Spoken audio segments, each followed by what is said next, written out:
like that. Now, so you know, now if you turn, you should turn to activities of daily living, the very next page, and I want to put some goodies on the sheet. This is just a sheet that you can take a bunch of freaking notes on and just throw them in there anywhere you want. Make sure you know advanced directives. Make it your business while your patient is with the program to discuss it every chance you get. But remember what I taught you? You're supposed to make it fun. Stop making it so damn serious before they think you want their will, the money in their will. I mean, you want to know who's getting a bicycle or something. You got to kind of make it a little bit more fun.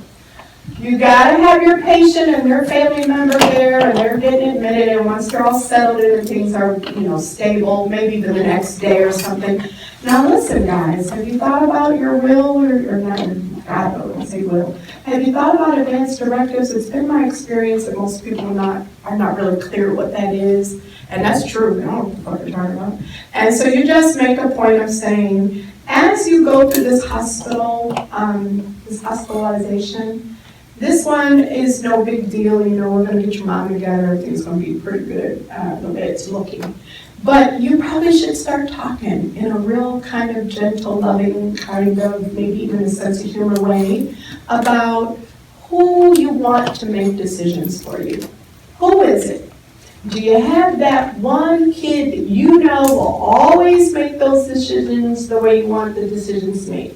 Most of us sitting here today have a couple kids. If you don't, God bless you. Start thinking, I am blessed. I can do my NCLEX 4000 homework without any interference whatsoever. But for those of the rest of us, which is 99% of us, who have the little ones, I have grown-up girls and grown-up boys. And I already know who it is, even now, that I probably would say needs to make the medical decisions.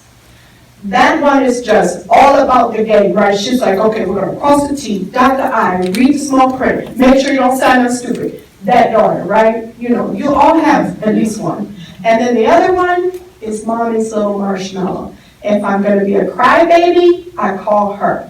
If I want sympathy, I call her. If I want her hug from the phone in Ohio State, I call her. If I want something to get done right, no bullshit, I call the other one. You just know your kids. So make sure you know, when you talk, my girls have heard me say this repeatedly, that okay, you're going to be the little medical person that makes my decisions, and you're going to be at my side making sure I'm warm and cozy and my music is on. Deal? That's how much fun you should try to have with this. It should not be this like, why is she talking to me about advanced directives? She think I'm going to die? Talk to them just like I'm talking to you. You all got them kids. You know which one going to do what. You already know. Okay, so do it like that, because then you're not looked at suspiciously. Does she see something in the chart that I don't know?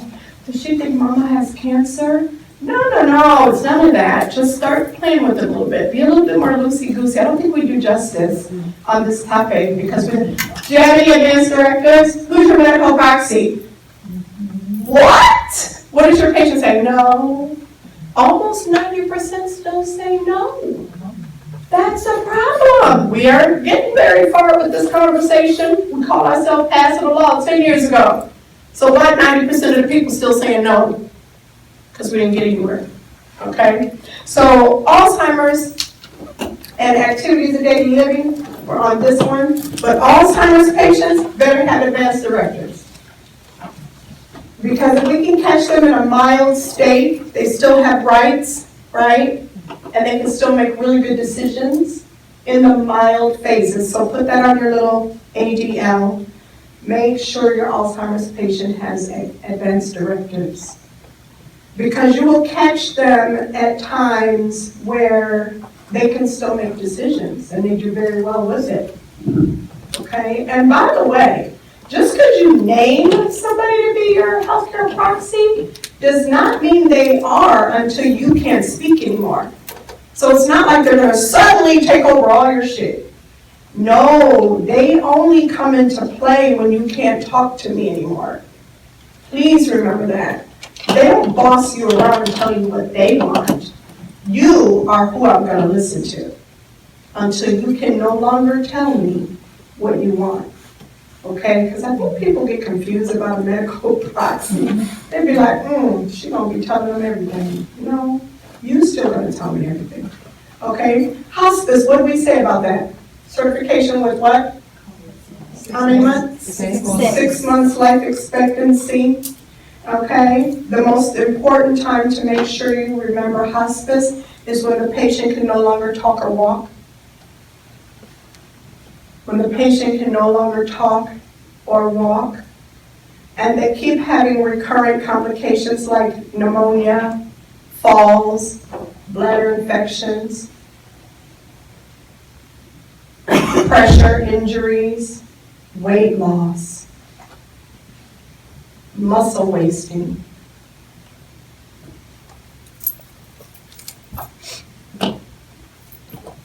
Okay?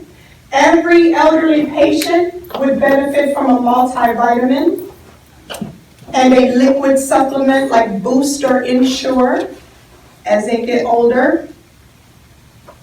Checking the dentures to make sure they still fit. So when we look at nutritional issues, the dentures are a big one.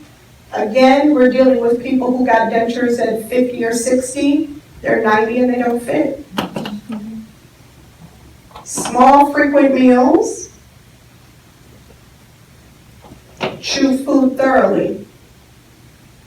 No such thing as eating too fast at this point. You don't want them eating fast. Daily weights should be implemented for most elderly patients. Daily weights. Okay? Next page. This fluid volume deficit, which you know is the fancy language for dehydration, is kind of nice because this patient's at such a frequent, constant risk of being dehydrated. Make sure you know the earliest sign of dehydration is a dry mouth. And when you see it says increased thirst on your handout, I'm going in order, make sure you know they don't have a thirst reflex.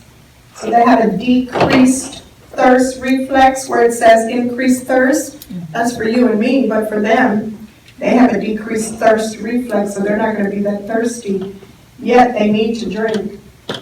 Definitely in the elderly, confusion is a sign of dehydration.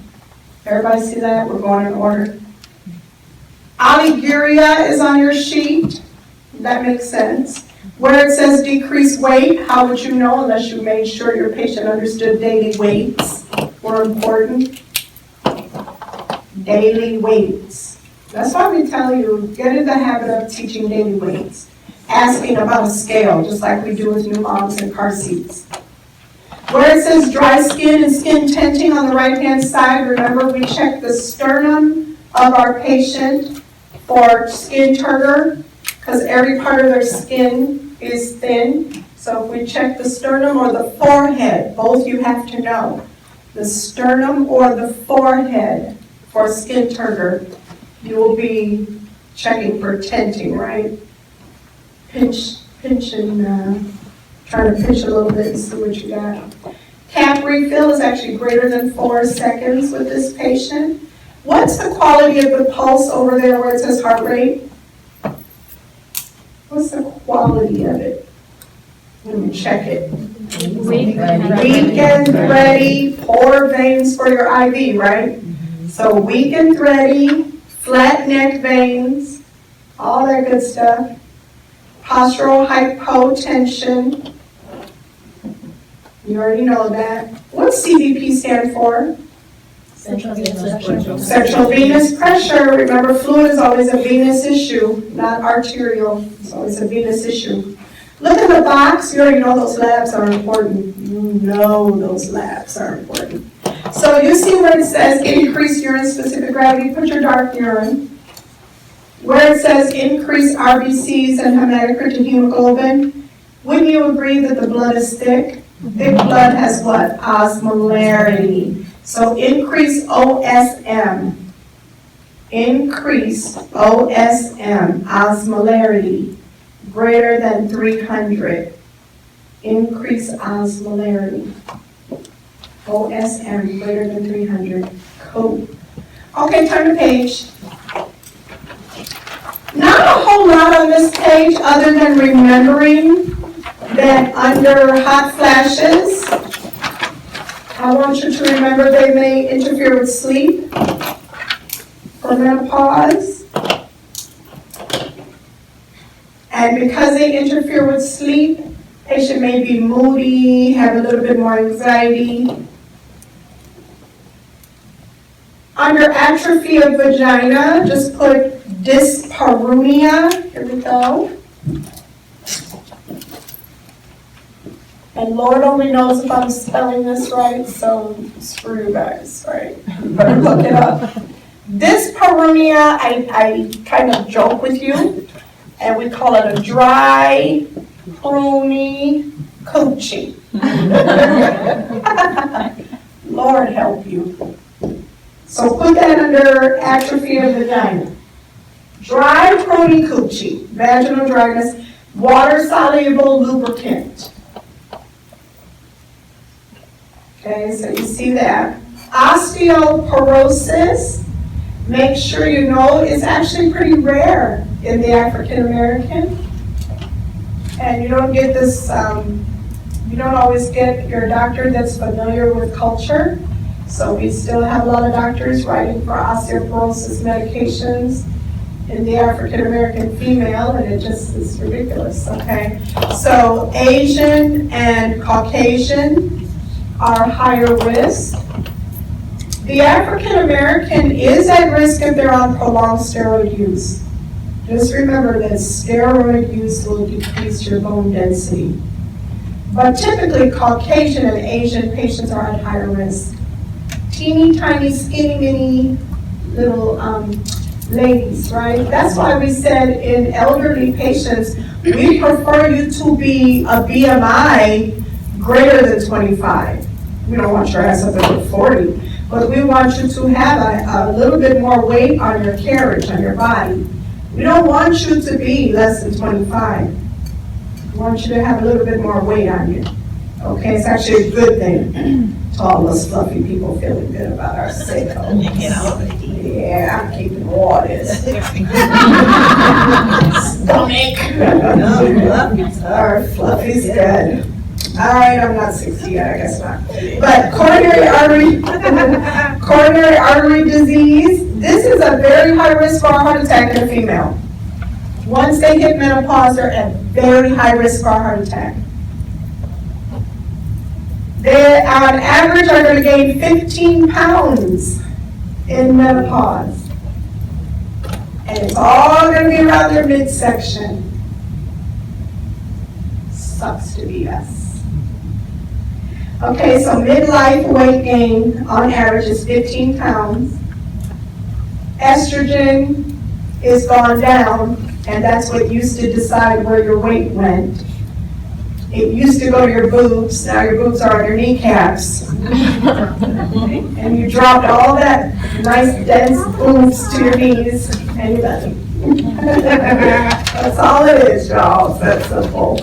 Okay, now turn the page. Oh, you should probably have osteoporosis or some shit. Yeah, okay, so if you look at this lady who has a bunch of deformities, one is called kyphosis, dorsal kyphosis. The other one is cervical lordosis. I need you to remember the lordosis patient as lard ass. That's how you're gonna remember it. Okay, so lordosis has a lard ass. LL. And that's how you're gonna remember who has a big ass. Pray about it. All right, now, big old booty and big old neck. That's what the cervical is for, the neck. Okay, dorsal, back, hunchback, Notre Dame, right? It's the hunchback. They look very different in terms of their stature. Now, what do we gotta do for this lady? Well, you already know how this goes. We gotta stop all that damn drinking. Drinking is associated with osteoporosis, and most people don't know it. So no. You gotta put no more than 3 drinks a week, if that. Drinking is associated with osteoporosis. Weight-bearing exercises would be good here. We tell our patients to get into a dance class. That's why there's a lot of dance classes popping up. So get into a dance class, dancing, walking, treadmill, elliptical, all of those are weight-bearing exercises. But dancing is way more fun, all right? Calcium and vitamin D supplements, falls precautions, flat shoes.